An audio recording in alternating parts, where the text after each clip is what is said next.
খাতিরে। এতে বোঝা গেল এই 4টা মাস অত্যন্ত দামি, আগেই দামি ছিল, এখনও দামি, কিয়ামত পর্যন্ত এই 4টা মাস দামি থাকবে। এই যে আরবি সনের সূচনা, আরবি সন কই থেকে আসলো? বাংলা সন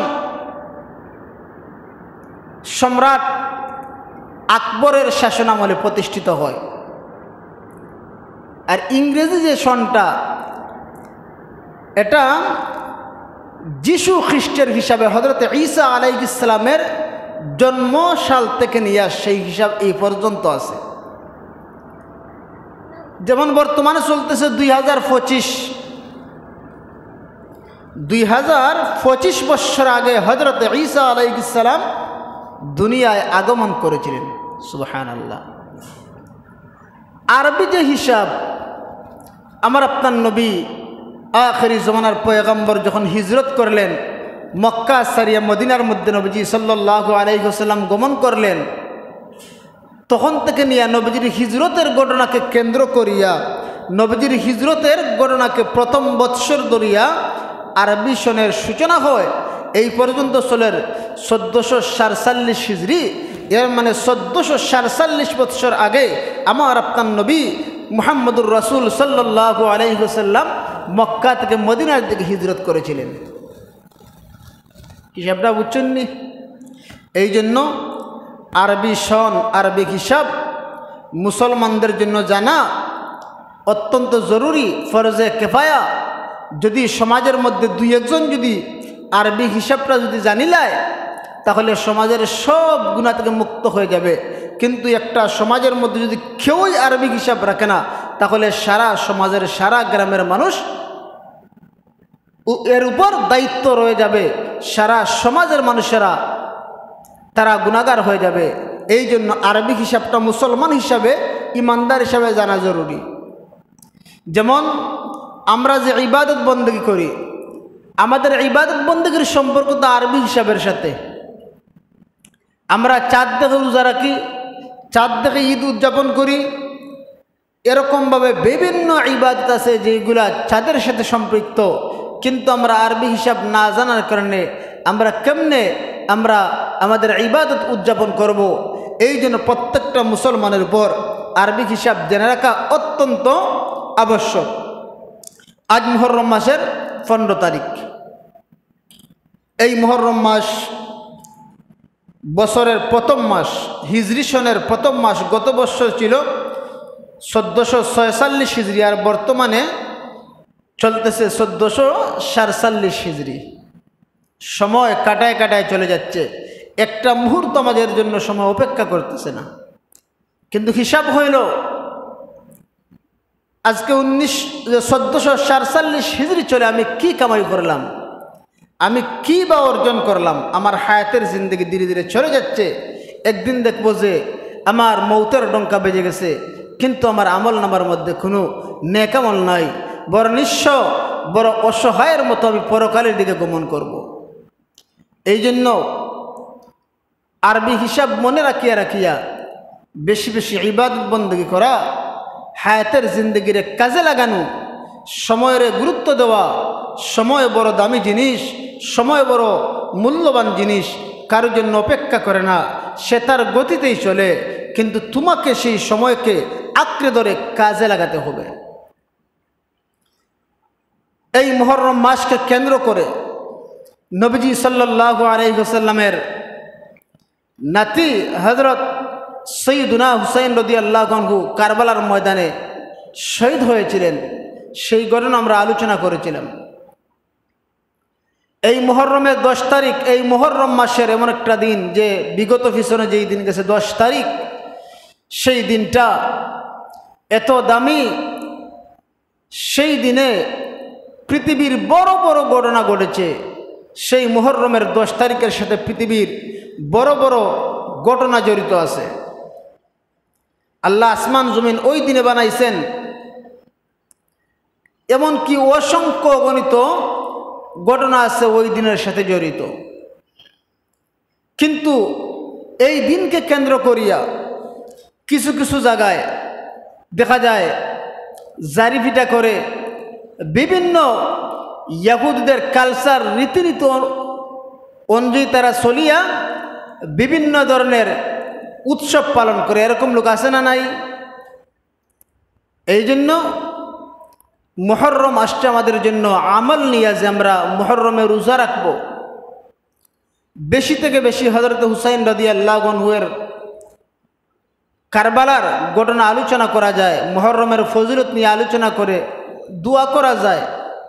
কিন্তু মাতম করা, কান্না করা, হায় হুচ্চন হায় হাচ্চন বলে কান্না করা সম্পূর্ণ বিদআত। এই জন্য মুহতারাম হাজিরিন, সেই দিকে আমরা গেলাম না। দেখেন তাকাইয়া আমরা মুসলমানেরা আমরা বর্তমানে কোন পরিস্থিতিতে আছি। নবীজি সাল্লাল্লাহু আলাইহি ওয়াসাল্লামের যুগটা ছিল সোনালী যুগ।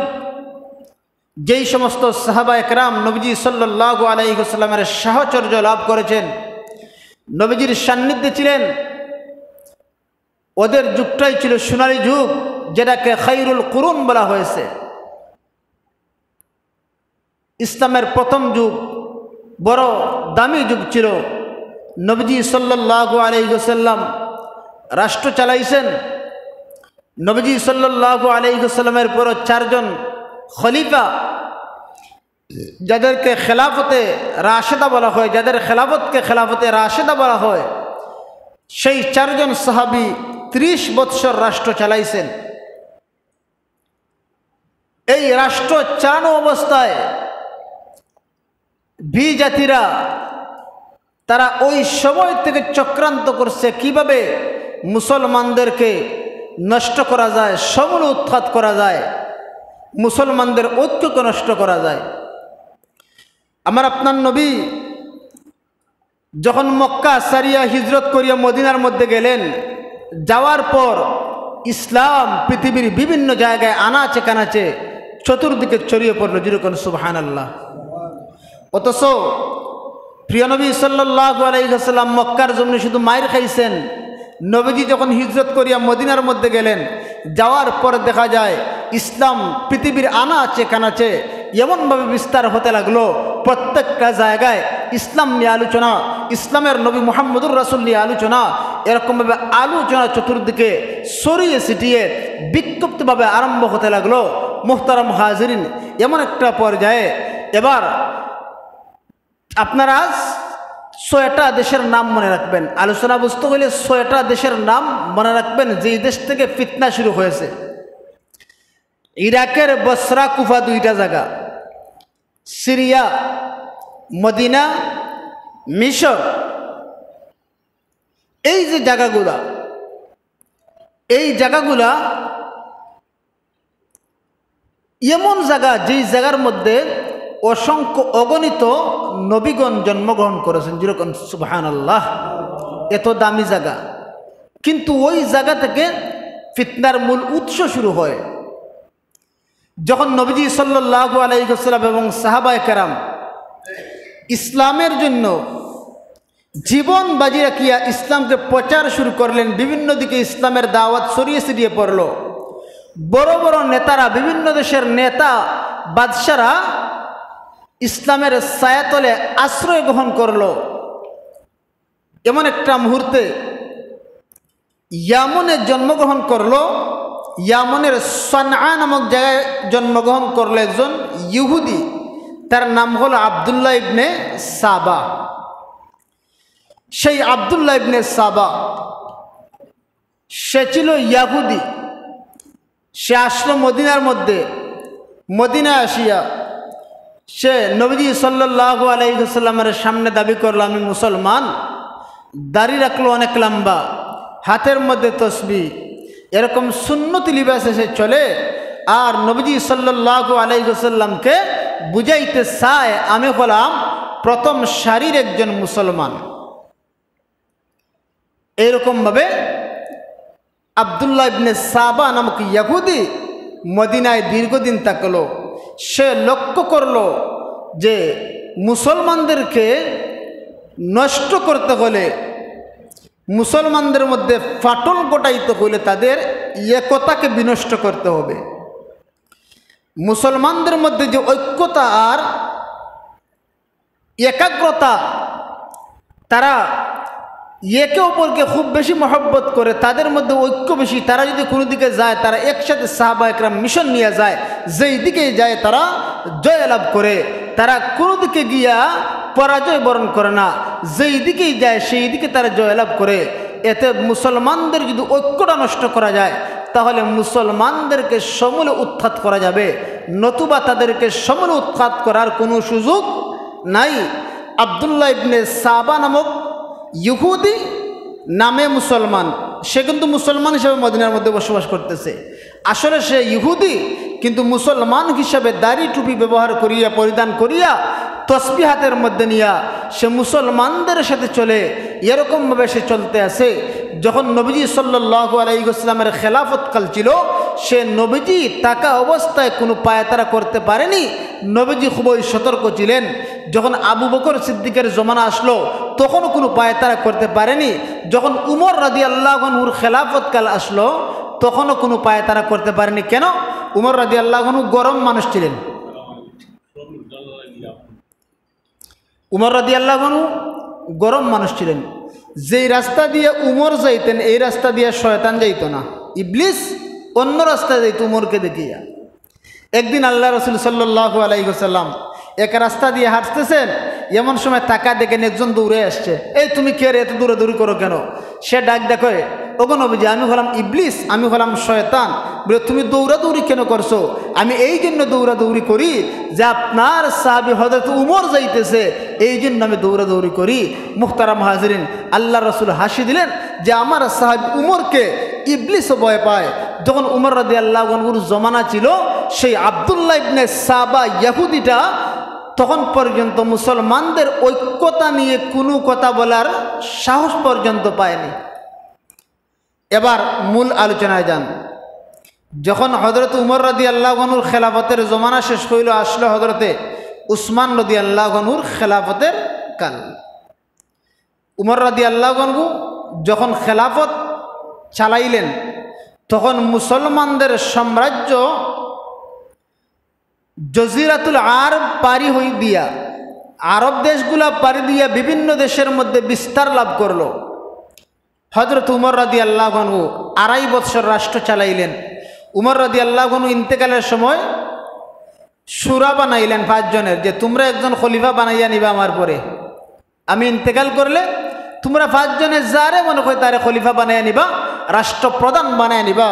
তখন শুরার লোকেরা হযরত উসমান রাদিয়াল্লাহু আনহুকে তারা খলিফা বানাইলেন। যখন উসমান রাদিয়াল্লাহু আনহুর খেলাফতকাল আসলো, হযরত উসমান রাদিয়াল্লাহু আনহু ছিলেন একজন দয়ালু, নম্রভদ্র মানুষ, রাগ কম ছিল।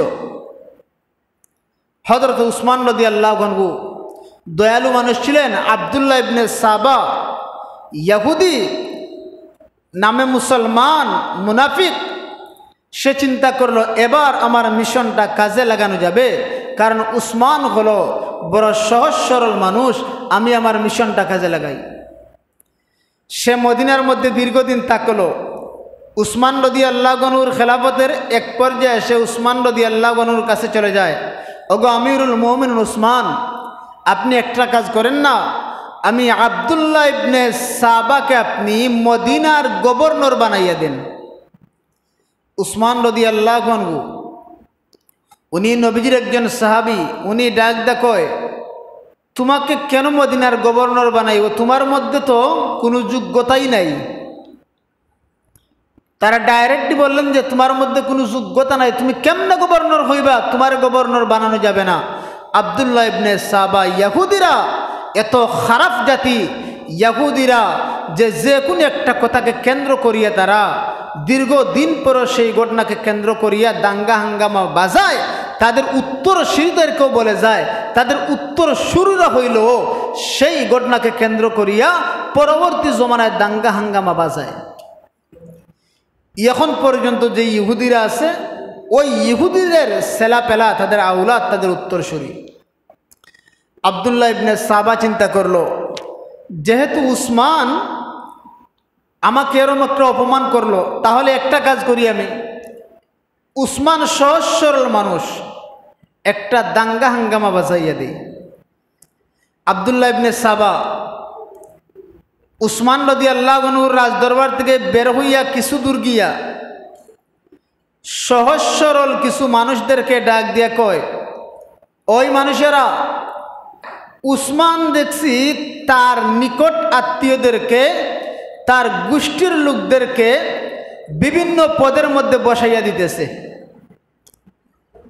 তোমরা কি মদিনার মধ্যে নাই? তোমাদেরকে তো পারত যখন দায়িত্বের মধ্যে দিয়া দিতে, কিন্তু তোমাদেরকে না দিয়া উসমান তার আত্মীয়রে দিছে।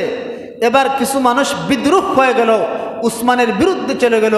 এবার ওই বিদ্রোহী মার্কা মানুষদেরকে নিয়া আব্দুল্লাহ ইবনে সাবা নামক ইয়াহুদি মুনাফিক মার্কা মুসলমান এবার নবীজির সাহাবী হযরত আলী, হযরত তালহা রাদিয়াল্লাহু আনহু, হযরত জুবাইর রাদিয়াল্লাহু আনহুর কাছে চলে যায়।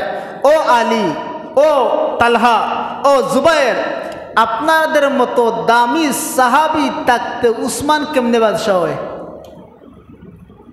আপনাদের মতো দামি সাহাবী থাকা সত্ত্বে, এমনকি হযরত আলী, উনি কুরাইশ বংশের লোক, উনি বনি হাশেম বংশের লোক, আর উসমান হলো বনু উমাইয়ার লোক। উসমানের মর্যাদার আলীর মর্যাদা কতটুকু ব্যবধান? উসমান কেমনে বাদশাহ হয় তা আমার তো বুঝে আসে না। হযরত আলী রাদিয়াল্লাহু আনহু, উনি নবীজির জামাতা, উনি ডাক দেখো, এই আব্দুল্লাহ ইবনে সাবা, তোর কথা থেকে আমি ইয়াহুদীদের কথার গ্রাণ পাচ্ছি। জুড়ে কোন সুবহানাল্লাহ। আমরা হইলে কইতাম ফাটি একটা পাইছি, তাড়াতাড়ি ও সুযোগে গিয়ে বই যাইছে আর কেন আর সারতাম নাইছে আর আমরা কইতাম নি। কিন্তু আলী রাদিয়াল্লাহু আনহু, উনি নবীজির জামাতা, 4 নম্বরের খলিফা, ক্ষমতার কোনো রূপ ছিল না। উনি ডাক দেখো যে, এই আব্দুল্লাহ ইবনে সাবা, তুই মুসলমানদের ঐক্যকে বিনষ্ট করতে চাস, তোর কথা থেকে আমি ইয়াহুদীদের কথার গ্রাণ পাচ্ছি। অমনি মুহূর্তে হযরত উসমান রাদিয়াল্লাহু আনহু সেই খবর শুনিয়া তাদেরকে ডাকাইয়া আনলেন। আনিয়া তাকে ডাক দিয়ে বললেন, তুমি আমার সম্পর্কে তুমি অপপ্রচার চালাও কেন? তুমি কেন মুসলমানদের মধ্যে যে ঝগড়া বিবাদ সৃষ্টি করছো? তোমার কি হয়েছে? এই বলে হযরতে উসমান রাদিয়াল্লাহু আনহু আব্দুল্লাহ ইবনে সাবাকে মদিনা থেকে গার ধাক্কা দিয়ে বের করে দিলেন। এই জন্য যদি কখনো কোনো ইয়াহুদি বা কোনো বিজাতি মুসলমানদের ঐক্যতা নষ্ট করতে চায়, মুসলমানদের মধ্যে ফিতনা লাগাতে চায়, যদি এরকম খবর পান, গার ধাক্কা দিয়ে বের করে দিবেন। দেখবেন আপনার আমার মধ্যে সম্পর্ক বালা, তৃতীয় পক্ষের আরেকজন আইসা আমার আপনার মধ্যে দ্বন্দ্ব বাজায় দেয়। এরকম ঘটনা হয় কি হয় না? আপনার আমার মধ্যে ঐক্য খুবই বালা, সম্পর্ক খুবই বালা, মধ্যখান দিয়ে আরেকজন আইসা আঙ্গুল মারিয়া আমাদের মধ্যে ঝগড়া বিবাদ বাড়াইয়া দেয়। এরকম লোক আছে না নাই? এই জন্য মুহতারাম হাজিরিন, যখন আব্দুল্লাহ ইবনে সাবাকে মদিনা থেকে বের করে দিলেন, সে চলে গেল ইরাকের বসরা নামক এলাকায়। বসরা গিয়া ডাক ডাকো, ও লোকেরা, হযরত উসমানে জানোনি কি করছে? উসমানে বিভিন্ন পদের মধ্যে তার গোষ্ঠীর লোকদেরকে, রক্তের লোকদেরকে বসায় দিচ্ছে, আর কোনো মানুষের কোনো দাম নাই। এবার কিছু সরল মনা মুসলমান তারা ডাক দেখো, হাসাও তো কইছো, হাসা কথা কইছো যে উসমান তার গোষ্ঠীর লোকদেরকে বসাইছে, আমাদের কোনো দাম নাই, আমরা উসমানের পক্ষে থাকবো না। অমনি মুহূর্তে বসরার গভর্নর যিনি ছিলেন, তিনি তখন আব্দুল্লাহ ইবনে সাবাকে বসরা থেকে বের করে দিলেন। সে এবার গেল কুফার মধ্যে। কুফার মধ্যে যাওয়ার পর কুফার মধ্যে কিছু লোক ছিল আগ থেকেই তার পক্ষে, মুসলমানদের মধ্যে বিদ্রোহী মার্কা মুসলমান যারা হযরত উসমানের খেলাফতকে মেনে নেয় না, তারা কয় এখন খেলাফতের হকদার হলো আলী, আমরা উসমানরে মানি না। ওই বিদ্রোহী মার্কা মুসলমানদের সাথে ইয়াহুদি আব্দুল্লাহ ইবনে সাবা এবার পরামর্শ করে যে উসমান সে তার গোষ্ঠীর লোকদেরকে ক্ষমতায় বসাইছে, আমাদের কোনো মূল্যায়ন নাই, আমরা উসমানের খেলাফত মানি না। অমনি মুহূর্তে তখন কুফার গভর্নর তাদেরকে কুফা থেকে বের করে দিলেন। তখন আব্দুল্লাহ ইবনে সাবা তখন সেই ইরাকের কুফা থেকে চলে যায় সিরিয়ার মধ্যে। তখন সিরিয়ার গভর্নর ছিলেন আমিরে মুআবিয়া রাদিয়াল্লাহু আনহু। সিরিয়ার মধ্যে গিয়া নবীজির 2 জন সাহাবী সিরিয়ার মধ্যে ছিলেন। একজন হলেন আবু দারদা রাদিয়াল্লাহু আনহু, আরেকজন হলেন উবাদা ইবনে সামিত রাদিয়াল্লাহু আনহু। ইয়াহুদি নামে মুসলমান, মুনাফিক মার্কা মুসলমান, আসলে ইয়াহুদি আব্দুল্লাহ ইবনে সাবা নবীর সাহাবী আবু দারদা রাদিয়াল্লাহু আনহুকে ডাক দেখে, ও আবু দারদা, ইদানিং দেখতে আসি হযরত উসমান তার নিকট আত্মীয় লোকদেরকে ক্ষমতার মধ্যে বসাইছে, বিভিন্ন দায়িত্বের মধ্যে দিয়া দিছে। তোমাদের তো কোনো মূল্যায়ন নাই, আমাদেরও কোনো মূল্যায়ন নাই।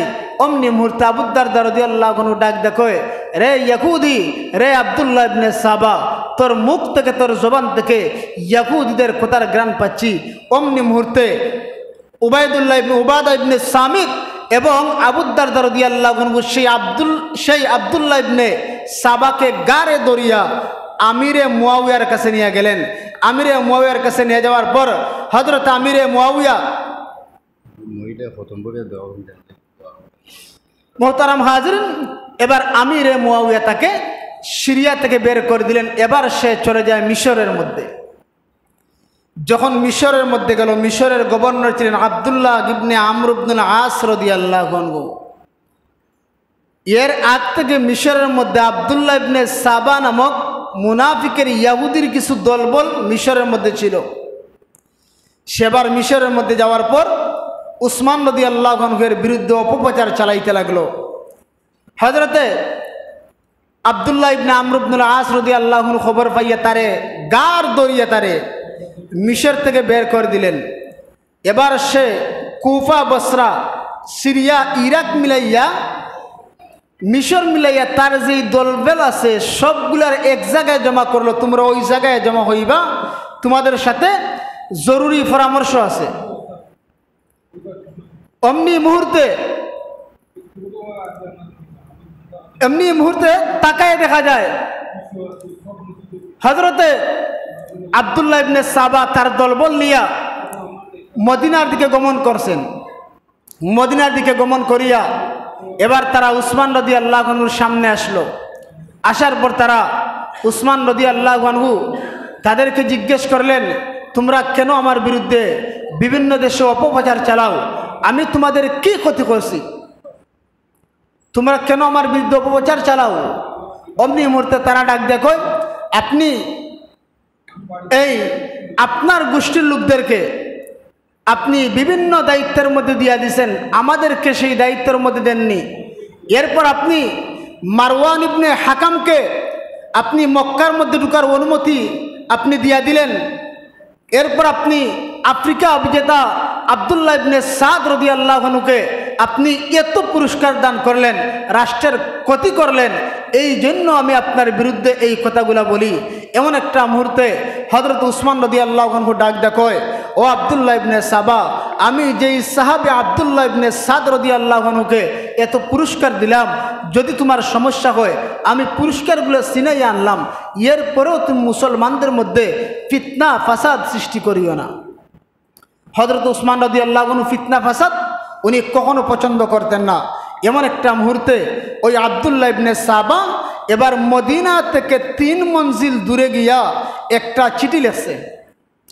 সেই চিঠি লিখছে, উসমানের পক্ষ থেকে চিঠি লিখছে, হযরত উসমান রাদিয়াল্লাহু আনহুর পক্ষ থেকে চিঠি লিখছে। চিঠির মধ্যে এই কথা লেখা ছিল যে মিশরীরা যখন মদিনা থেকে মিশর যাবে তখন মিশরীদেরকে হত্যা করবে। এই চিঠিটা আব্দুল্লাহ ইবনে আমর ইবনুল আস গভর্নরের কাছে লেখা চিঠি, সেটা লিখছে আব্দুল্লাহ ইবনে সাবা। তবে এই কথা লিখছে যে উসমানের পক্ষ থেকে চিঠি। এমন একটা মুহূর্তে যখন চিঠি লিখলো তখন তাকে দেখা যায় এই মিশরীরা যারা এমনি তো আব্দুল্লাহ ইবনে সাবার দলবল বড় হয়ে গেছে, এবার ফিতনাটা বেজে গেছে যে আমরা মিশর থেকে দলবল নিয়ে মদিনায় আসলাম, আমরা তো উসমানের সাথে তেমন দাঙ্গা হাঙ্গামা করিনি, কিন্তু সে আমাদেরকে হত্যার হুকুম দিয়া দিল, আমরা এটা দেখে দিব। সেই ইয়াহুদিরা সেই আব্দুল্লাহ ইবনে সাবার দলবল এবার তারা বিদ্রোহ করে বসলো।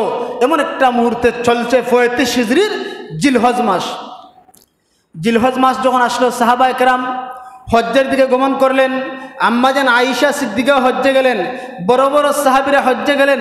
আলী রাদিয়াল্লাহু আনহু উনি মদিনার মধ্যে রয়ে গেলেন, উনার সন্তান হাসান হুসাইন মদিনার মধ্যে রয়ে গেলেন। অমনি মুহূর্তে তাকায় দেখা যায় একদিন মসজিদে নববীর মধ্যে আব্দুল্লাহ ইবনে সাবা এবং তার দলবল মসজিদে নববীর ভিতরে উসমানের বিরুদ্ধে বয়ানের মধ্যে বিদ্রোহ করে বসছে। উসমান রাদিয়াল্লাহু আনহু খুতবা দেওয়ার মধ্যে, বয়ান দেওয়ার মধ্যে এমন একটা মুহূর্তে তারা বিদ্রোহ করে বসছে, ও উসমান, তুমি যা করছো আমরা মানি না, আমরা তোমার থেকে প্রতিশোধ নিব, তোমার হাতে আমরা বায়াত মানি না, তোমার খেলাফতকে আমরা অস্বীকার করলাম, তোমার মধ্যে কোনো নিয়ম নীতি ঠিক নাই। এরকমভাবে বিদ্রোহ যখন করলো, ওইদিকে সাহাবা একরাম হজ্জের মধ্যে আছেন, মদিনা সারা খালি হয়ে গেছে।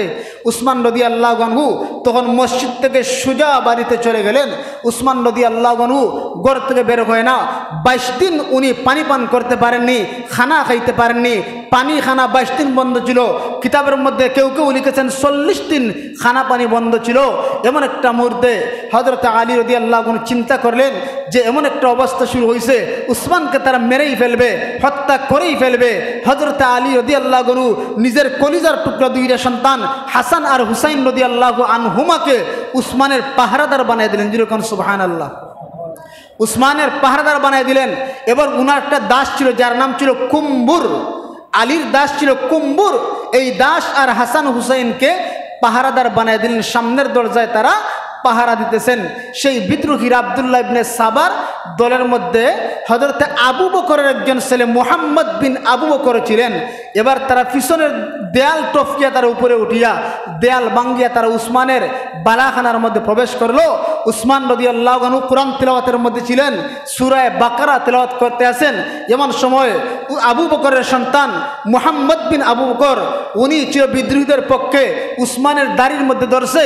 অমনি মুহূর্তে হযরত উসমান ডাক দেখো, ও মুহাম্মদ বিন আবু বকর, আজকে যদি তোমার বাবা আবু বকর দুনিয়ায় জিন্দা থাকতো, তুমি আমার সাথে যে কাণ্ডটা করলে তোমার বাবা সহ্য করতে পারতো না।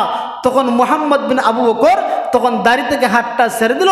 তখন আরেকটা বিদ্রোহী হযরত উসমানের গলা বরাবর তরবারি দিয়ে আঘাত করলো। যেরকম নাউজুবিল্লাহ। হযরত উসমানের বিবি যার নাম হল হযরত নাইলা রাদিয়াল্লাহু আনহা, উনি চিৎকার মেরে দৌড়ে আসলেন স্বামীকে বাঁচানোর জন্য। হাত দিলেন, তরবারির আঘাতে হযরত নাইলা একজন মহিলা মানুষ, উনার হাতের আঙ্গুল কাটিয়ে হাতের কবজিটা পর্যন্ত আলাদা হয়ে গেল।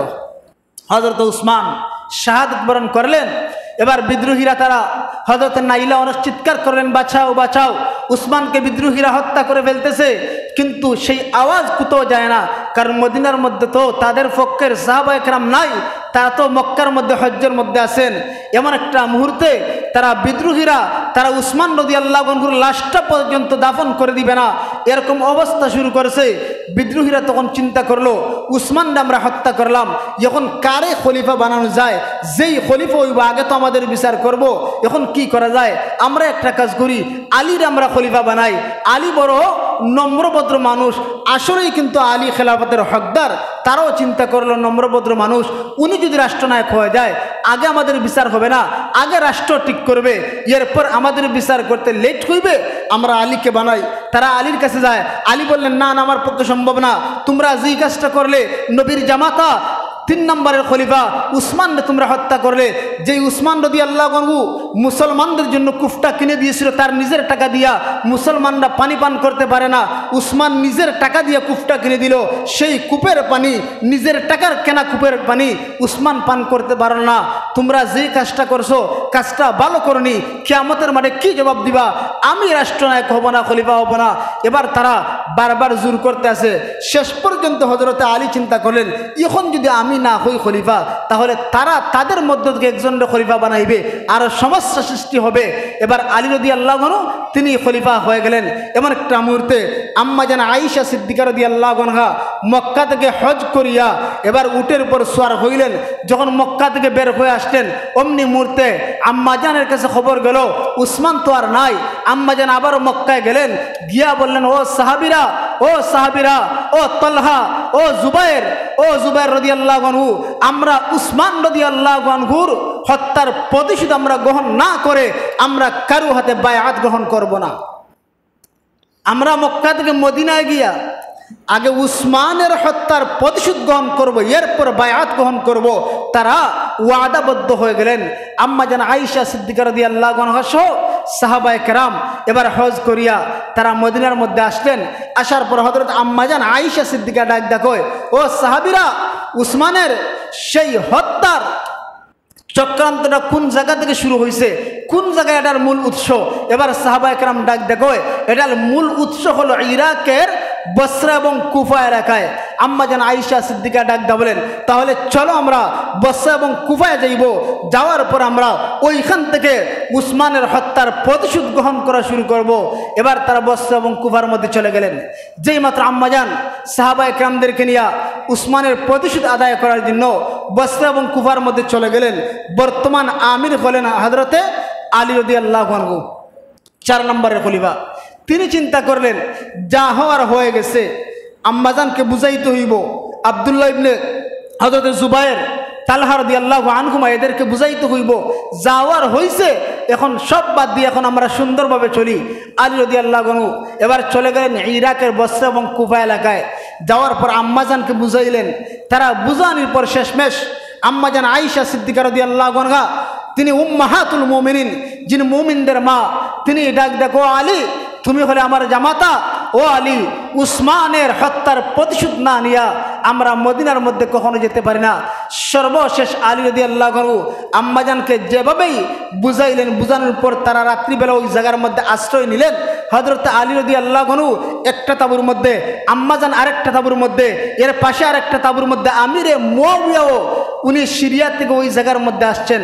আসার পর এবার তারা রাত্রিবেলা ঘুমাইলেন।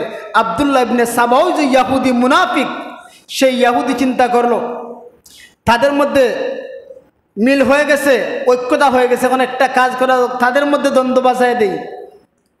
এবার সেই আব্দুল্লাহ ইবনে সাবা তার দলবল নিয়ে ইরাকের মধ্যে চলে যায়।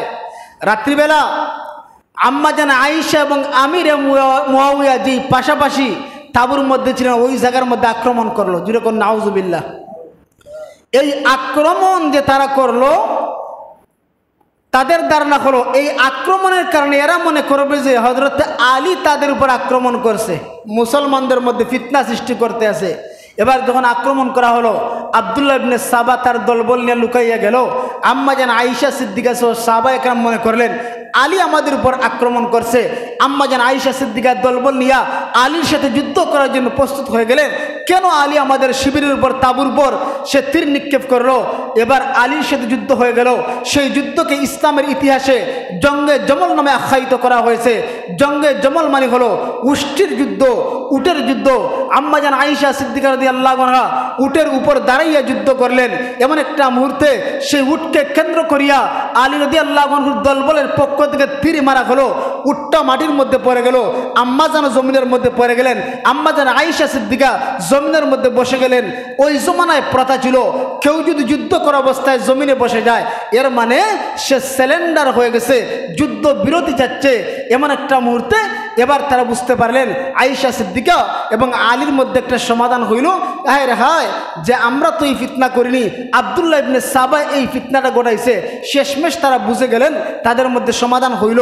ওই জঙ্গে জমল যুদ্ধের মধ্যে 20,000 মুসলমান শাহাদাত বরণ করলেন। ঘটনাটা ঘটাইছে খে ইয়াহুদীদের নেতা আব্দুল্লাহ ইবনে সাবা নামক মুনাফিক, সে সেই ঘটনাটা ঘটাইছে। এবার হযরত আলী রাদিয়াল্লাহু আনহু এবং আম্মাজানের মধ্যে একটা সুরাহা হয়ে গেল। ঠিক আছে, যা হওয়ার হয়েছে, আমরা মুসলমানরা কামরা কামড়ি করে লাভ নাই। এই জন্য ইয়াহুদিরা তারা চায় মুসলমানরা তারা কামরা কামড়ি করিয়া দাঙ্গা হাঙ্গামা করিয়া মরুক, আমরা শুধু দেখব আর আমরা তৃতীয় পক্ষ থেকে আঙ্গুল মাইরা তাদের মধ্যে দ্বন্দ্ব লাগাই দিমু। এটা ইয়াহুদিরা ওই জমানা থেকে পায়তারা করছে। এখন পর্যন্ত সেই ইয়াহুদিরা সেই পায়তারাই করতে আছে যে মুসলমানদেরকে কিভাবে ধ্বংস করা যায়, ইসলামকে এবং মুসলমানদেরকে কিভাবে ধ্বংস করা যায়, তাদেরকে সমূলে উৎখাত করা যায়, সেই পায়তারা নিয়ে এখনো তারা ব্যস্ত। কিয়ামত পর্যন্ত তাদের মিশন থাকবে এটা যে মুসলমানদেরকে কেমনে ধ্বংস করা যায়। আম্মাজান এবং আলী রাদিয়াল্লাহু আনহুর মধ্যে এবার সমস্যার সমাধান হয়েছে। এবার আমিরে মুআবিয়া রাদিয়াল্লাহু আনহু উনি চলে গেলেন উনার জায়গা, যে জায়গার গভর্নর সিরিয়ার মধ্যে। এবার সেই আব্দুল্লাহ ইবনে সাবা এবার হযরত আলী রাদিয়াল্লাহু আনহুকে ডাক দিয়ে কয়, ও আলী, আমিরে মুআবিয়া তো আপনার হাতে বায়াত গ্রহণ করতে চায় না, আপনার খেলাফত সে মানে না। ওই কথা শুনিয়া আলী রাদিয়াল্লাহু আনহু কিছু রাগ করলেন যে আমি তারে গভর্নর বানাইলাম, বেটা আমার পিছনে আমার অধীনে চাকরি করে আর আমার বিরুদ্ধে কথা কয়। আলী রাদিয়াল্লাহু আনহু রাগ করিয়া আমিরে মুআবিয়ার গভর্নর পদটাকে বাদ দিয়া দিলেন। এই ঘটনাটা ঘটাইছে আব্দুল্লাহ ইবনে সাবা। দেখেন তাকে কিভাবে মারডাঙ্গা লাগায়। যেই মাত্র সেই গভর্নর পদ থেকে আমিরে মুয়াবিয়াকে বাদ দিয়ে দিলেন, আমিরে মুয়াবিয়া বাদ হয়ে গেলেন। অমনি মুহূর্তে আমিরে মুয়াবিয়া এবার চিন্তা করেন, যেহেতু আলী আমাকে বাদ দিয়ে দিছে, তাহলে আমিও দেখে দিব আলীকে। মুয়াবিয়া রাদিয়াল্লাহু আনহু সেই ঘটনাকে কেন্দ্র করে আলী রাদিয়াল্লাহু আনহুর সাথে যুদ্ধ করার জন্য রওনা হয়ে গেলেন। এবার আলীও উনার বাহিনী নিয়ে, যেহেতু বাহিনী সাথেই আছে, প্রস্তুত হয়ে গেলেন। এবার যাইতে যাইতে ইরাক এবং সিরিয়ার মধ্যবর্তী একটা জায়গার নাম হলো সিফিন। সেই সিফিন নামক জায়গার মধ্যে যাওয়ার পর আমিরে মুয়াবিয়া এবং আলীর মধ্যকার যুদ্ধ হয়ে যায়। ইসলামের ইতিহাসে সেই যুদ্ধকে জঙ্গে সিফিন নামে আখ্যায়িত করা হয়েছে। সেই যুদ্ধের মধ্যে 70,000 মুসলমান শাহাদত বরণ করেছেন। দেখলেননি সামান্য সময়ের মধ্যে ওইদিকে 20 আর 70 90,000 মুসলমানেরা শাহাদত বরণ করেছেন। সেই ঘটনাকে কে ঘটাইল? ইহুদি আব্দুল্লাহ ইবনে সাবা। এই জন্য মুহতারাম হাজিরিন, ইহুদিরা চায় যে মুসলমানদের মধ্যে কিভাবে দাঙ্গা হাঙ্গামা বাজানো যায়, এরা তাদের পায়ে তারা।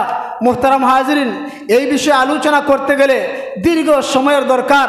এই জন্য মুহতারাম হাজিরিন, একটা কথা লক্ষ্য রাখবেন, আমরা যারা মুসলমান আছি, আমরা মুসলমানের নামে মুসলমান, আমরা এমন মুসলমান আছি, আমরা শুধু জবান দিয়ে উচ্চারণ করে মুসলমান, আমার ঈমান ঠিক আছে, আমার ঈমান ঠিক আছে, আমি পরিপূর্ণ মুসলমান, কিন্তু আমি মুখে ঈমানদার দাবি করলে আমার অন্তরের মধ্যে আছে কুফরি।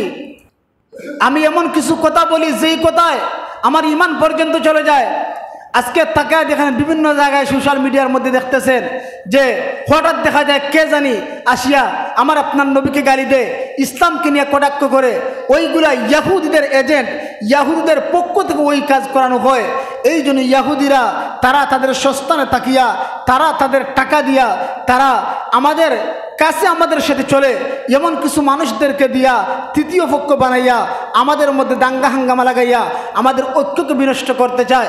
মুহতারাম হাজিরিন, হযরত আলী রাদিয়াল্লাহু আনহু এবং হযরত আমিরে মুয়াবিয়ার মধ্যে যখন যুদ্ধ হলো, এক পর্যায়ে যখন মিট হলো, সমাধান হলো, সুরাহা হলো, ওমন একটা মুহূর্তে এবার একদল ডাক হয় যে হযরত আলী যেহেতু আমিরে মুয়াবিয়াকে গভর্নর পদ থেকে বাদ দিয়া দিল, যুদ্ধ করলে এখন তাদের মধ্যে মিল মহব্বত সৃষ্টি হয়ে গেছে না। আলী রাদিয়াল্লাহু আনহু মানুষ ঠিক না। এখন আলী রাদিয়াল্লাহু আনহুর গ্রুপ থেকে একদল বের হয়ে গেল, যাদেরকে খাওয়ারিজ বলা হয়, যাদেরকে খারিজি বলা হয়। বের হওয়ার আরবি হলো খুরুজ, খুরুজ মানে হলো বের হওয়া। এবার তাদেরকে খারিজি বলা হয়। আলীর যে দলবল থেকে একদল বের হয়ে গেল খাওয়ারিজ, খারিজি। আবার ওইদিকে আব্দুল্লাহ ইবনে সাবার যে দলবল, যাদেরকে সাবাই বলা হয়, এরকমভাবে যে বিভিন্ন গোত্রের লোক হয়ে গেল। অমনি মুহূর্তে আলী রাদিয়াল্লাহু আনহু খেলাফত চালাইলেন। এক পর্যায়ে আলী ইন্তেকাল করলেন। ইন্তেকাল করার পর আলী রাদিয়াল্লাহু আনহু খেলাফত চলাকালীন অবস্থায় একদিন উনি মসজিদের মধ্যে যাইবেন, এমন একটা মুহূর্তে তাকায় দেখবেন আমিরে মুয়াবিয়া এবং হযরত আলীর মধ্যে কিন্তু মিল মহব্বত সৃষ্টি হয়ে গেছে, ঐক্যতা চলে আসছে। অমনি মুহূর্তে একদিন হযরত আলী নামাজের মধ্যে যাইবেন, ইহুদি আব্দুল্লাহ ইবনে সাবা পায়তারা করলো আলীরে কেমনে হত্যা করা যায়।